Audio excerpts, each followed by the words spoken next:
थोड़े दिन पिछे एक मंथ पिछे सुनन दे विच यही आया कि शहबाज शरीफ कह रहे मैं इस्तीफा देन लगा मेरे तो नहीं। अरे खुदारा तुसां अपने नैब दे केसेस खत्म कर ले ने। वो जिन्हां ने तुहाडे ते पैसा इन्वेस्ट कीता है, जिन्हां ने तुहाडे ते पैसे लाए नहीं, उन्हां दे काम ते करो ना। वो तुहानू जान देंदे ने, वो तुहानू इस कुर्सी नाल बिठा के रखणगे जिन्ने देर तक उन्हां दे काम नहीं हुंदे। वो वड्डे आकां दे सब नाल वड्डी गलती हुई है मुशर्रफ को। हाँ जिन्हें एनआरओ दिता, जिन्हें एनआरओ दिता। अगर मुशर्रफ ने एनआरओ ना दिता होंदा ते अज साडे मुल्क दी सियासत पकीज़ा होंदी। देखो जी अल्लाह दी करनी है कि चोर साढ़े ते हुक्मरान ने, मुसलत ने, सानू यह इजासा दिता गया है, ऐसे अवाम ने इजासा दिता गया है कि महंगाई मकाओ मार्च।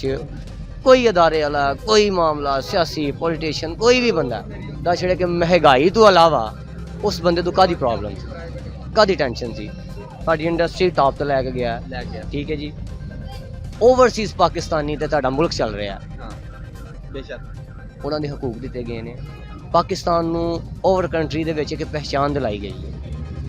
वो मेरे अयूब साहब समझना आख्या कि 1 यूनिट नहीं तरोड़ो, 1 यूनिट टुटा साडा मुल्क अज किथे दा किथे, किथे दा किथे। मैं कहना मैं कुछ शर्म हुंदी है, कुछ हया हुंदी है। कोई चीज़ नहीं मिली तो 2 घड़ियां पातियां तोशा खत्म दियां यार। साडा मुल्क कलाक दे सिर ते चलदा है, ओदी प्रॉपर्टी जिहड़ी ओह कलाक दे सिर ते बनी है। कोई शर्म हुंदी है ना, कुछ शर्म हुंदी। शर्म नूली वालियां नूं कि नहीं? मेरा ख्याल है कि बंदा कपड़े ला भी ले ना, वो ला भी लैन, फिर भी कहणगे असीं टक्के टुक्के। रूस को तेल लैन वास्ते मुआहदा किया इमरान खान ने, गंदम लैन नहीं मुआहदा किया इमरान खान ने, आप ही दस्सिया मुआहदा किया इमरान खान ने। इन्हां ने वो मुआहदे खत्म करके हुकूमत लियांदी, बाद चों कोई लाइटर साइन करके भी नहीं भेजिया। अज की इमरान खान कह रहा कि अमरीका दे गुलाम ने। अरे भाई हुण ते एक एक बंदे नूं पता चल गया कि अमरीका दे गुलाम ने।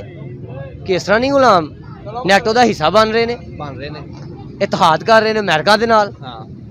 रूस ते चाइना के इतिहाद च आ नहीं रहे, इराक ते अफगानिस्तान 4 मुल्कों के इतिहाद च आ नहीं रहे। और किस तरह आम पता चलेगा जनाब कि अमेरिका दे नहीं, ये अमेरिका के गुलाम ने, अमेरिका का निज़ाम है सारा। वो लैके आए ने गालबन थोड़े दिन पिछे एक मंथ पिछे सुनन दे विच यही आया कि शहबाज शरीफ कह रहे मैं इस्तीफा देन लगा मेरे तो नहीं। अरे खुदारा तुसां अपने नैब दे केसेस खत्म कर ले ने। वो जिन्हां ने तुहाडे ते पैसा इन्वेस्ट कीता है, जिन्हां ने तुहाडे ते पैसे लाए नहीं, उन्हां दे काम ते करो ना। वो तुहानू जान देंदे ने, वो तुहानू इस कुर्सी नाल बिठा के रखणगे जिन्ने देर तक उन्हां दे काम नहीं हुंदे। वो वड्डे आकां दे। अस्सलाम वालेकुम। वालेकुम अस्सलाम। क्या हाल चाल है? अल्हम्दुलिल्लाह। कैसी हुकूमत है ए जेहड़ी जा रही है? मेरा ख्याल है महंगाई मकाओ मार्च आ गया। अच्छा लग ते इस तरह ही लेकिन है। ते इमरान खान के खिलाफ करते हैं महंगाई मार्च। ओहो इमरान खान के खिलाफ करते होंदे तो कोई समझ आंदी है, अवाम दे खिलाफ करते ने। अवाम के खिलाफ करते हैं। देखो ना महंगाई मकाओ मार्च है जिहदे विच अवाम पीसी जा रही है। अवाम नूं बहुत ज़बरदस्त रिलीफ मिल रहे हैं, बड़े बड़े अच्छे पैकेज मिल रहे हैं। वो पेट्रोल की सूरत ते होए, वो गंदम की सूरत ते होए, वो आयल की सूरत ते होए, या प्रॉपर्टी टैक्स की सूरत ते होए। ये समझो नून लीगल उन्हां अवाम नूं रिलीफ मिल रहे हैं। मैं तो यही कहांगा अगर नून लीगल नहीं बल्कि 14 जमातां नूं पाकिस्तान दीयां अच्छियां सियासी जमातां नूं अवाम नूं रिलीफ मिल रहा है। ठीक है लेकिन सारे क्या ने 500 भी तेल होएगा तो असीं पावांगे शेर है।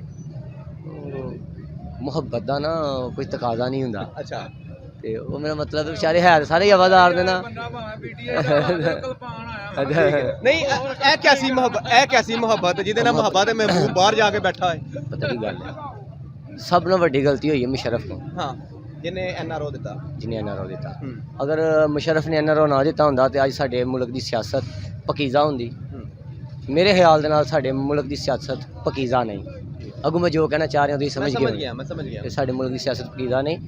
देखो जी वो बड़े अच्छे एक प्लेटफॉर्म पर चल रहा सी इमरान खान, बड़े अच्छे प्लेटफॉर्म। तकलीफ साडा मुल्क उस स्टेज के उत्ते वे कि क्यों महंगाई है। हर बंदा कह रहा है कि करप्शन हो रही है, ये हो रहा है। नहीं असल साढ़े जो PM ने 40 अरब रुपए की करप्शन उन्होंने 11 तरीक नूं अदालत जाना है, फर्दे जुर्म आयद हो गया, उन्होंने सजा सुनाई जानी है। साढ़े चीफ जस्टिस साहब ने उमर बंदयाल साहब ने मेरे ते मरियम नवाज दी तो उन्होंने बेटी की शायद आपस में शादी भी हुई है समधी ने। तो उन्होंने मेरा ख्याल उन्होंने वज़ीर आज़म बना दिता है। वो एडा वड्डा 40 अरब का करप्शन का केस पिछे आ दिता सुट दिता गया।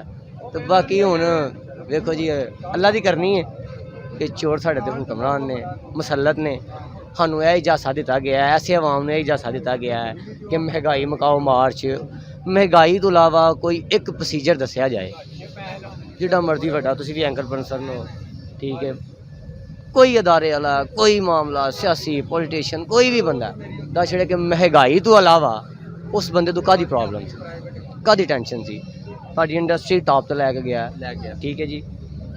ओवरसीज़ पाकिस्तानी ते तुहाडा मुल्क चल रहा है, हाँ बेशक उन्होंने दे हकूक दिते गए ने, पाकिस्तान नू ओवर कंट्री दे विच एक पहचान दिलाई गई है, ठीक है। इन्हां आके की कीता है, ओवरसीज़ दे हक ते डाका मार रहे ने, क्यों कि सिर्फ अपनी बादशाहत कायम रखने लई। जुल्फकार अली भुट्टो ने इस मुल्क के 2 टोटे किए बांग्लादेश की सूरत च, कद लई कीते, सिर्फ मुल्क लाई नहीं कीते, उन्हें सिर्फ सिर्फ जाती मुफाद सिर्फ अपनी सीट लई 2 टोटे करवा देते, इधर हमका नारा लगा दिया तो बस। अगर आज वो आवाम साढ़े नाल होंदी, अज असी एक पावरफुल मुल्क सा। वो मेरे अयूब साहब समझना ना आख्या कि 1 यूनिट नहीं तरोड़ो, 1 यूनिट टुटा साडा मुल्क अज किथे दा किथे, किथे दा किथे। मेन रीजन है कि यार ये आए ने महंगाई मुकाओ मार्च लई। लेकिन आवाम तो हुण रो रही है, बाहर निकल के वेखन गालां कढ रही है। हुण की कहंदे ने शर्म, ख्वाजा साहब कहंदे होंदे हन, ख्वाजा साहब कहंदे होंदे हन कुछ शर्म होती है, कुछ हया होती है। मेरा ख्याल है उन्होंने पहचान आ गई होएगी कि शर्म की चीज़ होंदी है ते हया की चीज़ होंदी है। आवाम इत्थे खाना खान तो आवाज़ार है, खाना खान तो ठीक है। कभी पुछो सही कि बिजली का यूनिट फिर महंगा हो रहा है। रोज़गार किस तरह चल रहा है। इमरान खान गया 16 रुपये यूनिट छड़ के, हाँ जी 34 रुपये यूनिट। पेट्रोल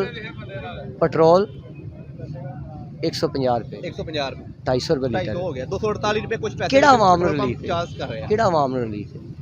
नहीं शबाशी से कहंदा मैं कपड़े बेच के आवाम नूं रिलीफ दांगा। दे रहा वो आवाम नूं रिलीफ दे रहा, हाँ लेकिन वो उस आवाम नूं रिलीफ दे रहा है जेह्ड़े उत्ते वड्डे माफिया बैठे ने, जेह्ड़े बिजनेसमैन ने, जेह्ड़े पैसा इन्वेस्ट करते हैं पे मैं कोई चीज़ लेना, चावल लेना, इन्वेस्ट करना, डक छड़ना, रिलीफ तो उन्होंने मिल रहा है जिन्होंने पैसे वध रहे हैं। जिस बंदे ने जिस हाँ देखो थोड़ा जिहा बिजनेस नहीं किया पेट्रोल पंप ने, बहुत ज्यादा बिजनेस कीता है 2-3 महीने। अगर वही रिलीफ किसी रेहड़ी वाले नूं, छाबी वाले नूं, मजदूर नूं दिता जाए, गोया उहदे कोल दुआवां नहीं मिलणगियां।